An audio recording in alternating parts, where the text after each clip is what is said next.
Le faubourg de Vienne, lui, reste sous l'occupation allemande. Les gens de Vienne n'ont pas de possibilité de sortir de chez eux parce que, comme les FFI sont en face, ils tirent sur tous ceux qui bougent de l'autre côté. Le quai Ulysse Bernard est canardé. Et canardés. Et en plus de ça, les baraquements des commerçants du faubourg de Vienne, qui se trouvent le long du quai devant Oui, le Spice. le Spice qui est là, prennent feu. Les balles incendiaires mettent le feu dans ces baraques-là. Donc toute la partie de Vienne devient un brasier le long du quai.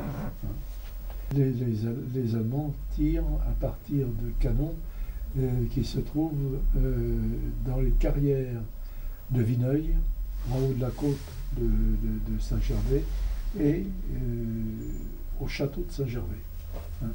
Donc il y a des tirs toujours intenses de rive à l'autre de la Loire. Mais les FFI n'ont pas d'armes, de canons. Et les Américains, eux, sont encore à vouloir le marché. Donc il y a une disproportion, si vous voulez, d'armement entre les deux. Les FFI avec Leur Sten. les Sten, puisque là, c'est rien, avec leurs fusils mitrailleurs, par rapport au canon de 88 allemands, ils sont complètement disproportionnés. Alors, ces combats-là vont durer quand même jusqu'au 1er septembre. Dans les combats de la libération de Blois, j'ai un de mes amis avec qui nous avions été à l'école ensemble, qui va être blessé mortellement dans la poissonnerie.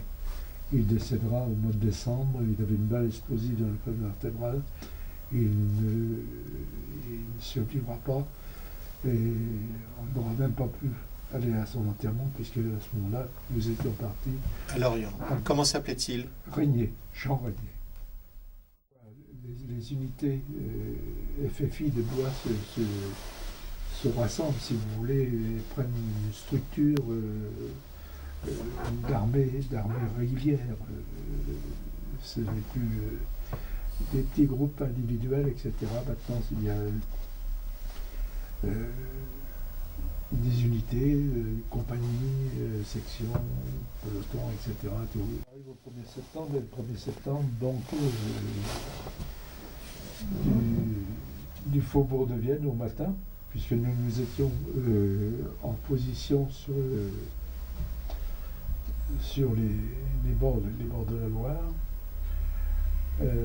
On voit un drapeau français agité de l'autre côté et des gens qui nous crient, on n'entendait pas exactement, mais ça voulait dire que les Allemands étaient partis. Et il y a une barque qui se détache de la rive gauche de Blois,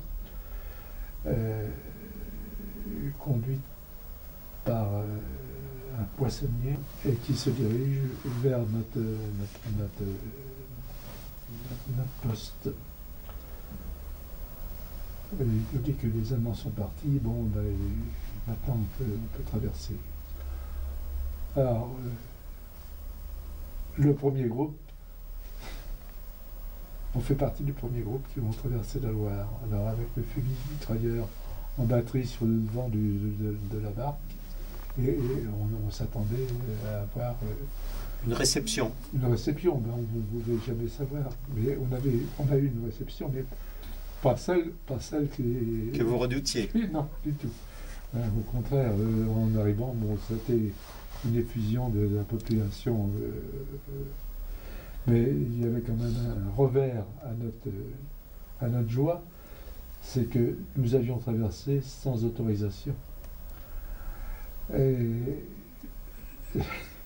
on a eu droit à une sérieuse engueulade de la part de Valin.